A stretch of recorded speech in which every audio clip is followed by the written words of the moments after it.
నమస్తే welcome to Leo News. Raghurama Krishnamraju custodial torture case కీలక మలుపు తిరిగింది. ఇందులో ప్రధానంగా ఆరోపణలు ఎదుర్కొంటున్నటువంటి కామెపల్లి తులసిబాబు అనే వ్యక్తి రాత్రి అనూహ్య పరిణామాల మధ్య పోలీసులు అరెస్ట్ చేయడం జరిగింది. ఆయన చేసినటువంటి పోలీస్ స్టేషన్ దగ్గర హడావుడి నేపథ్యంలో ఆయన పోలీసులు అరెస్ట్ చేశారని వార్తలు వస్తున్నాయి. ఇదిలా ఉంటే ఆయన ముందస్తు బెయిల్కి అప్లై చేయడం కావచ్చు. ఈ పరిణామాల మధ్య ఇప్పుడు దీనిపై రఘురామ కృష్ణంరాజు గారు కూడా స్పందించారు. ఇంతకీ ఆయన ఏం మాట్లాడారు, మరి కామెపల్లి తులసిబాబు ఇలా జనాన్ని పోగేసుకొని వచ్చి పోలీస్ స్టేషన్ దగ్గర పోలీసులను బెదిరించే ప్రయత్నం ఏ ధైర్యంతో చేశారు, ఎలాంటి విషయాలన్నీ తెలుసుకుందాం. మనతో పాటు ఉన్నారు సీనియర్ పొలిటికల్ అనలిస్ట్ ప్రసాద్ కానమల్లి గారు. నమస్కారం సార్. నమస్తే అమ్మా.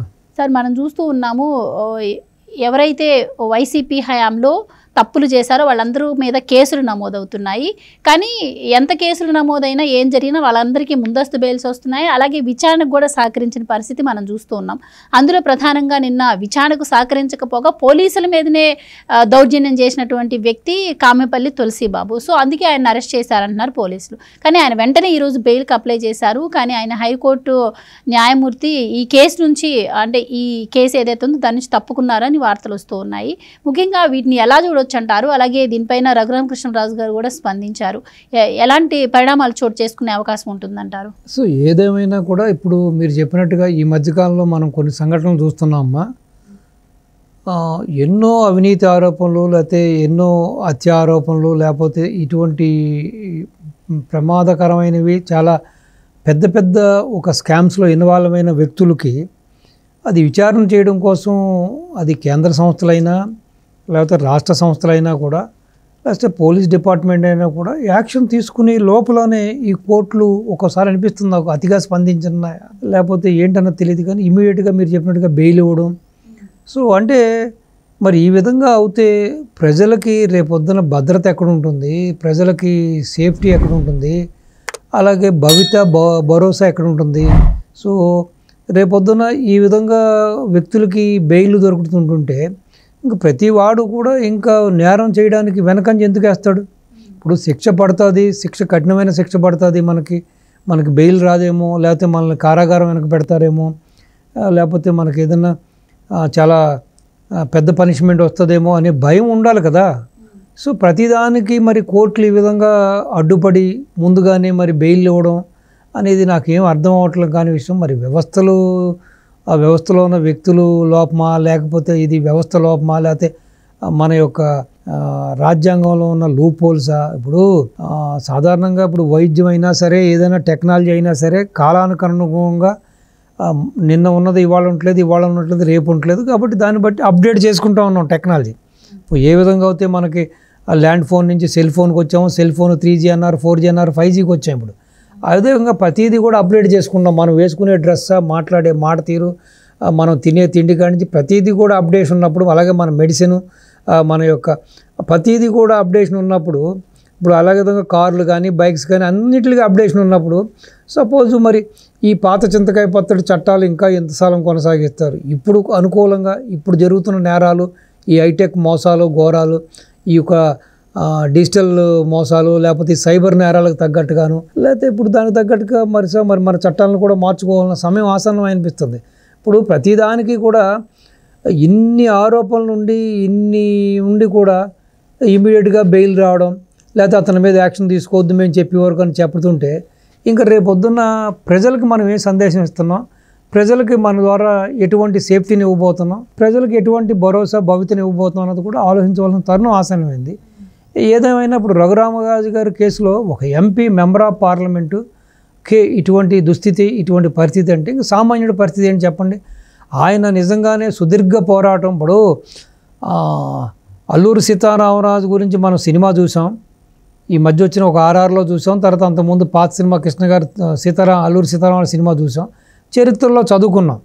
కానీ ఈ రోజున అటువంటి ఇంతమంది ముష్కరులతోటి, ఇంత దుర్మార్గులతోటి, అది ఎస్పెషల్లీ జగన్ లాంటి ఒక దుర్మార్గుడితోటి ఆయన చేస్తున్న పోరాటం చూస్తుంటే నాకు అల్లూరు సీతారామరాజు స్ఫూర్తి కనిపిస్తుంది నాకు. సో మరి అటువంటి వ్యక్తి ఇంత పోరాటం చేస్తున్నా కూడా ఇంకా వీళ్ళందరికీ కూడా శిక్షలు పడకుండా, వీళ్ళందరూ కూడా ఆ శిక్షలు అనుభవించకుండా ఈ విధంగా తప్పించుకుంటూ బెయిల్ తెచ్చుకుంటూ, లేకపోతే కోర్టులకు రాకుండా, లేకపోతే పోలీస్ స్టేషన్కి రాకుండా, విచారణకు రాకుండా, ఎస్పెషల్లీ వాళ్ళ అనుచరులతో వచ్చి పోలీసుల మీదే దాడి చేయడానికి ఉపక్రమించడం ఇవన్నీ చూస్తుంటే బహుశా ఈ చట్టంలో ఉన్న లొసుకులను చూసా, లేకపోతే ఈ యొక్క సరైన ఒక శిక్షలు లేకపోవడం అన్నది నాకేం అర్థం అవ్వట్లేదు. ఏదేమైనా ఇది మాత్రం భవిష్యత్ తరాలకి మాత్రం ఇది నిజంగానే చాలా ఒక ఆందోళనకరమైన విషయం అని నేను భావిస్తున్నా.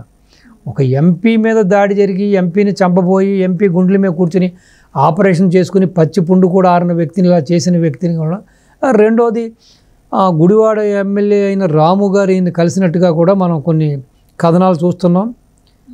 సో అది కూడా మరి సమంజసం కాదు కదా. ఇప్పుడు సొంత పార్టీకి సంబంధించిన వ్యక్తికి, ఒక ఎంపీకి, ఈ రోజున ఎమ్మెల్యేకి ఇటువంటి దుస్థితికి కారణమైన వాడిని మీరు వెళ్ళి కలవడం, అతనికి సంఘీభావం తెలపడం, లేకపోతే వేరే ఏదైనా సపోర్ట్ చేయడం అనేది కూడా ఇది భావ్యం కాదు. ఆ దిశగా కూడా చర్యలు తీసుకోవాలి. మరి అధిష్టానం ఏం చర్యలు తీసుకుంటారో చూద్దాం. ఏదేమైనా రఘురామరాజు గారు అయితే తాడో పేడో తేల్చుకునే వరకు వీళ్ళని వదిలే పరిస్థితి లేదు. ఇవాళ ఆయన ప్రెస్ మీట్లో చెప్పిన ద్వారా సునీల్ కుమార్ అరెస్ట్ అవుతాడు, ఆల్రెడీ విజయపాల్ ఉన్నాడు, లేకపోతే ఈ కామేపల్లి తులసిబాబు ఇప్పుడు అరెస్ట్ అయ్యాడు, ఇంకా దీంట్లో ఉన్న ప్రభావతి గారు కూడా ఇప్పుడు ఆవిడకి కూడా బెయిల్ రాలేదు. సో ఆవిడ కూడా అరెస్ట్ అయ్యే సూచనలు కనబడుతున్నాయి. అలాగే ఇంకా దీంట్లో ఉన్న అసలు ప్రధానమైన సూత్రధారి పాత్రధారులు ఎవరు, అది మిల్లెట్ రెడ్డా లేకపోతే జగన్మోహన్ రెడ్డా, ఇంకొక ఎక్సా వయ్యా అన్నది కూడా తేలవలసిన విషయం ఉంది.